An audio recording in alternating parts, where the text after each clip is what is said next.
All right. Welcome in, everyone. We're diving into some really fascinating stuff today. Yeah, should be interesting. It is. You want to learn about this Krishna group and their leader, Chris Butler, Right. also known as Siddhaswarupananda Paramahamsa. Huh? Yeah, that's the one. Okay, so Mhm. we've got a lot here. Yeah, looks like it. We've got court documents, we've got newspaper clippings, forum posts, personal accounts, Oh, wow. research articles, and That's quite the mix. it is a real mix, and let me tell you, it paints a very complex picture. I bet. This deep dive here, it's going to reveal a controversial figure for sure. Oh. We got tangled webs of politics. We got some questionable business dealings, Oh, really? and even some alleged cult-like practices. Wow, that's a lot to unpack. Yeah. So where do we even begin? I mean, Yeah. like most people are familiar with the Hare Krishnas, right? Yeah. But this Chris Butler guy, he seems to be a little bit of a different story. He is. Can you give us some background on where he fits into all of this? Yeah, so you're right. Most people know the Hare Krishnas. That's the International Society for Krishna Consciousness, Oh. or ISKCon, as they call it. Right. But Chris Butler, he was a member of ISKCon like way back in the 70s. Okay. But then he actually broke away to form his own group in Hawaii Really? called the Science of Identity Foundation, Okay. or SIF. So what was the reason for the split? Was it just a difference in beliefs, or was there something more to it? Well, from what I can gather, like going through all this, Yeah. Butler's teachings, they seem to differ from traditional ISKCon beliefs. Okay. And there's been like a lot of talk about SIF and Yeah. whether or not it has some cult-like aspects. Okay, so we're already seeing some red flags. Yeah. It sounds like this Butler guy may not be your typical spiritual leader. He is not typical, that's Okay. for sure. Can we dig a little deeper into these potential cult-like aspects? Like what kind of behavior are we talking about? Well, one thing that just kind of jumps right out at you is Butler's, his foray into politics. Early on. Yeah. Okay. Back in the 70s, he founded a political party called Independence for Godly Government. Godly government. That's I know, right?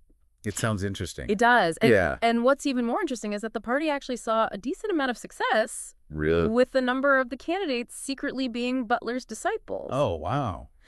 Which, when you think about it, having your followers in positions of power, Right. that could give a leader a lot of influence, Yeah, right? that's it's like something straight out of a political thriller. Yeah, a little bit. So we're not just talking about spiritual leadership here. We're talking about a potential play for political power as well.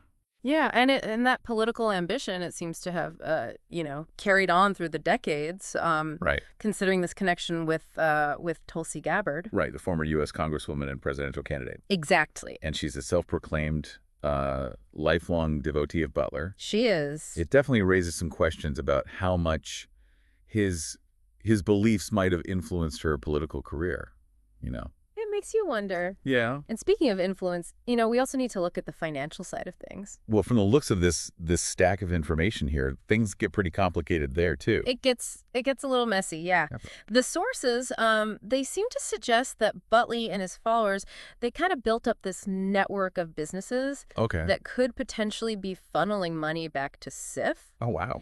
And one of the key players in all this is this company called QI Group, Okay. which owns a chain of vegetarian grocery stores in Hawaii called Down to Earth. Down to Earth. I've heard of them. They're pretty popular, actually. Mhm. Yeah, they're well known. So are you saying these grocery stores, they could be linked to SIF? Well, I mean, it's not quite as simple as like a direct funding situation. Right. But it's important to look at these connections. Yeah. Another piece of the puzzle is this QI Group. Okay. They're a multi-level marketing company, or MLM, Oh, okay. based in Hong Kong. Oh. And they've had some legal trouble in the past, with some folks even accusing them of being a pyramid scheme. Okay, wait a minute. Yeah. So we have vegetarian grocery stores in Hawaii. Right. We got a maybe shady MLM company in Hong Kong. Yeah. How does this all tie back to Chris Butler and SIF? Well, that's where things get interesting. Sure. You see these individuals who kind of bridge these seemingly separate entities. Okay. One of them is Alan Tibby, also known as Akaryadas. Okay. He's a close associate of Butler's, and from what I've seen in these documents, he was deeply involved with the QI group's financial dealings. So we have like a direct link between Butler's inner circle Yeah. and a company that's potentially running a pyramid scheme. It seems so, yeah. That definitely raises some serious concerns. Yeah, it does. And then there's Joseph Bismarck, Oh, right. known as Jagad. Yeah. He's a disciple of Butler's and a managing director of the QI group. That's right. Hold on, a managing director of an international company is also like a devoted follower of Chris Butler. Yeah. It's a bit strange, isn't it? That seems like more than just a coincidence. It does, doesn't it? So, and this is where these allegations of financial exploitation come in. We've got court documents and accounts from former staff members claiming that money from these businesses, including Healthy's Yeah. and the QI group, was being funneled back to SIF. Wow. So we're not just talking about potential cult-like behavior anymore, Yeah. but also the possibility of financial manipulation. Sure. Mm-hmm. And maybe even a pyramid scheme. Could be. Yeah. It's starting to feel like there's a lot more to this Chris Butler and SIF than meets the eye. Yeah, a lot more going on beneath the surface. Yeah, and to really understand the potential harm that might be involved here, I think we need to hear from the people who've experienced it firsthand. Exactly. We've been talking about Chris Butler and Sif from a distance, you know. Yeah.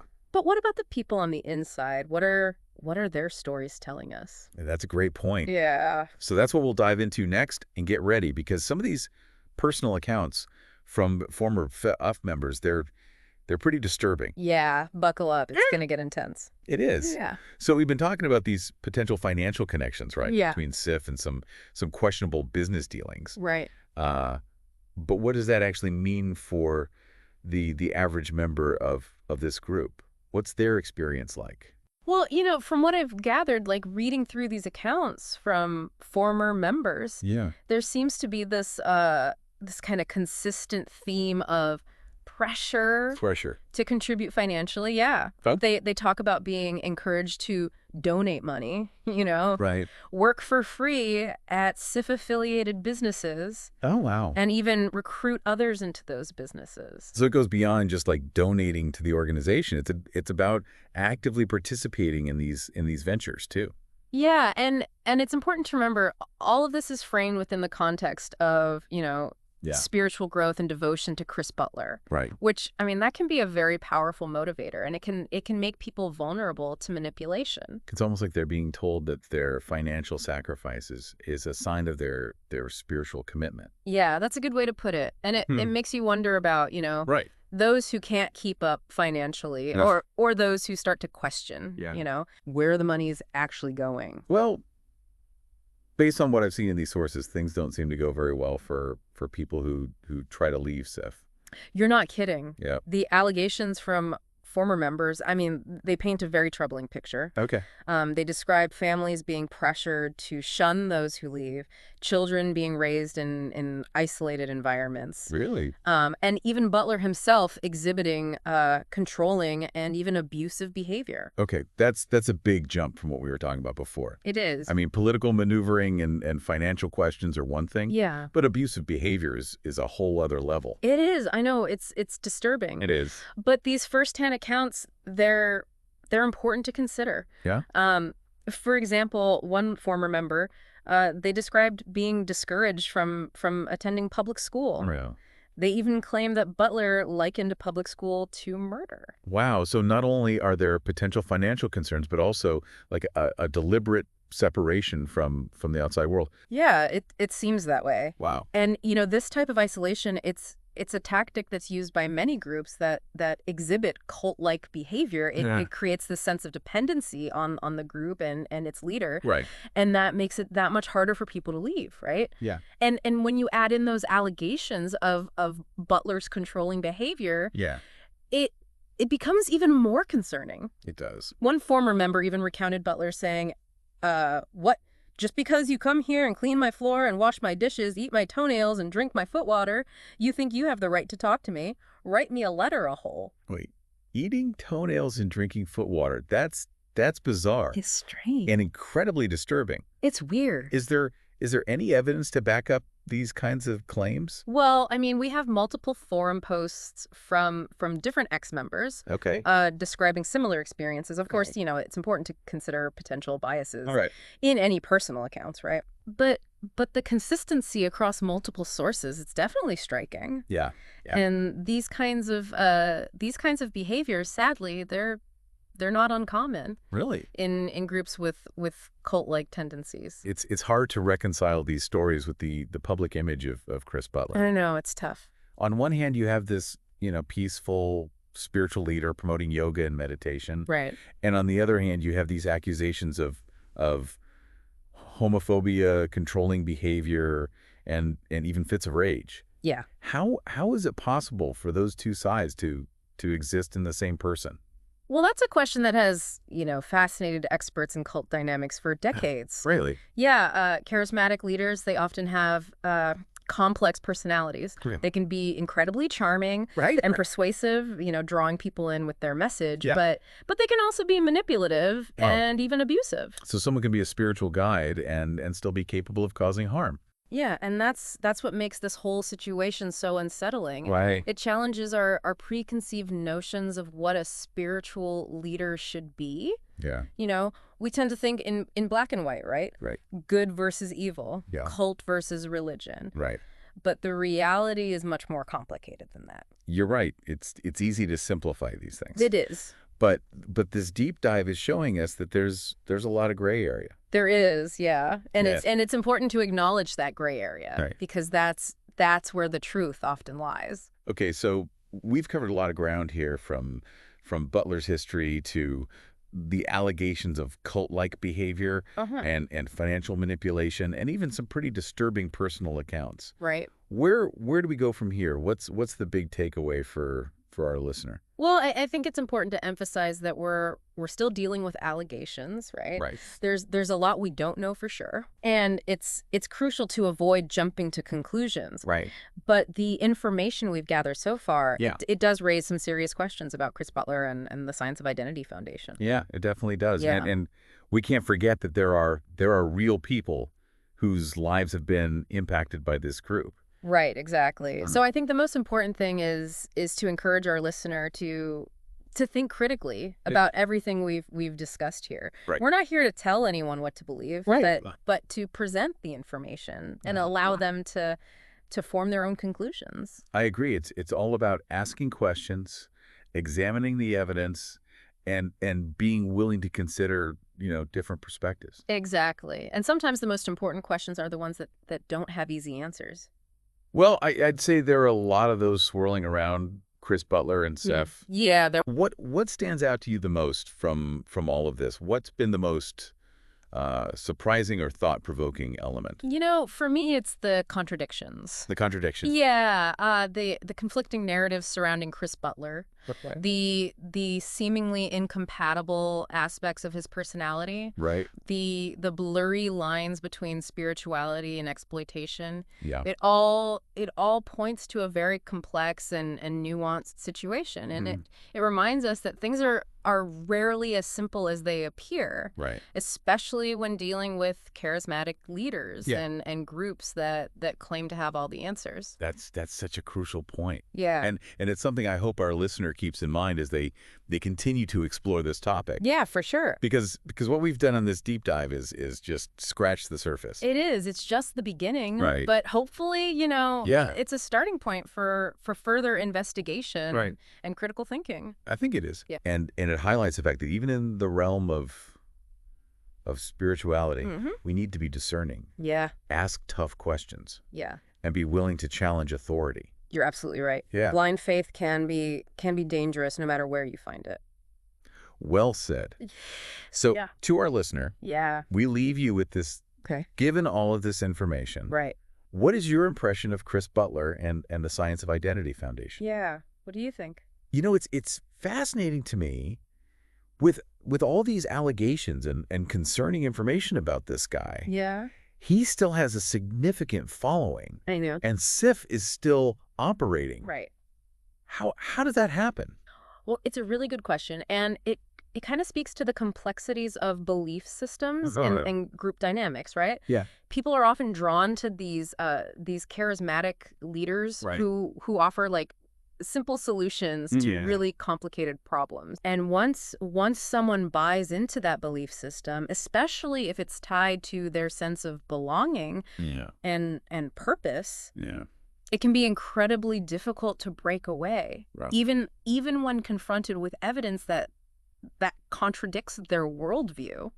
So it's almost like the more someone invests in a belief system, emotionally, socially, financially, the harder it becomes to admit they might be wrong. Yeah, exactly. Wow. Plus, there's this added layer of social pressure too, right? Right. Leaving a group like SIF, it often means cutting ties with family and friends, facing potential shunning and isolation. Right. I mean, that's an incredibly tough decision. It is. And it can be a huge barrier for people who might be questioning their involvement. That makes sense, and we've heard some pretty heartbreaking stories from former members about being, ostracized and cut off from their support systems. It's tough. And that's why it's so important to have resources and support systems in place for people who are trying to leave groups like this. Yeah. The psychological and emotional toll, I mean, it can be immense. Absolutely. These are just like abstract ideas we're talking about. No. These are real people's lives. Real people, yeah. And it's crucial to remember that there are many different paths into and out of these types of groups. Right. Everyone's experience is unique. Right. And there's no one size fits all explanation or solution. And we've definitely been focusing on some of the darker aspects of Chris Butler's leadership. And SIFTA. And it's important to acknowledge that there are people who have had positive experiences within the group. That's true. And it's not our place to judge or invalidate their beliefs. Right. What we can do is offer information, encourage critical thinking, and provide support to those who might be questioning their involvement or struggling with their experiences. I think that's a really valuable takeaway from this deep dive. Yeah. We've journeyed from the sunny shores of Hawaii. We have. All the way to the complex and often troubling world of alleged cult-like practices. Yeah, it's been a journey. Political maneuvering. It has. Questionable business dealings. It's a lot to process, and I'm sure our listener has a lot to think about. I would imagine so. So before we wrap up, I want to leave our listener with one final thought. Okay. We've seen how easily people can be drawn to groups that promise a sense of belonging, purpose, and spiritual fulfillment. Right. But we've also seen the potential for harm when those groups are led by individuals who abuse their power. Yeah, it's a powerful message. That is. And it underscores the importance of being discerning, questioning authority, and speaking out against injustice wherever we encounter it. Well said. This deep dive has been eye-opening. It has. And frankly, unsettling. We've uncovered some pretty shocking information. We have. And I think it serves as a cautionary tale about the importance of critical thinking and informed skepticism. Right. We have to be willing to ask tough questions. Yeah. Even when it comes to our beliefs and the groups we associate with. Absolutely. We can't just blindly accept things at face value. Right. We need to be willing to dig deeper, examine the evidence, and think for ourselves. Exactly. And on that note, I think it's time to leave our listener with a final lingering question. Sure. We've presented the information, we've explored the complexities, we've highlighted the potential for harm, but ultimately, it's up to each individual to decide what they believe. That's right. So, to our listener, we ask you this. Okay, here it is. Given everything you've learned today, what is your impression of Chris Butler and the Science of Identity Foundation? Thanks for joining us, everyone. We'll see you next time.